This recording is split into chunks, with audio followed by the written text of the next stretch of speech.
পিরিয়ডের সময় পেটে অসহ্য ব্যথা, ওষুধ না খেয়ে ঘরোয়া উপায়ে কিন্তু এই কষ্ট অনেকটাই আপনারা কমিয়ে ফেলতে পারেন। তো চলুন তাহলে জেনে নিই সহজ 3টি টিপস সম্পর্কে। প্রথমে একটি হট ওয়াটার ব্যাগ নিয়ে তলপেটে ছ্যাঁকা দিন।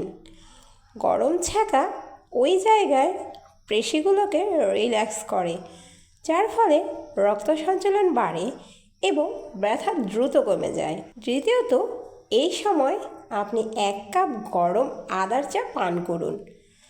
আদায় থাকা অ্যান্টি উপাদান প্রাকৃতিক পেইন ক্লিয়ার হিসেবে খুবই কাজ করে।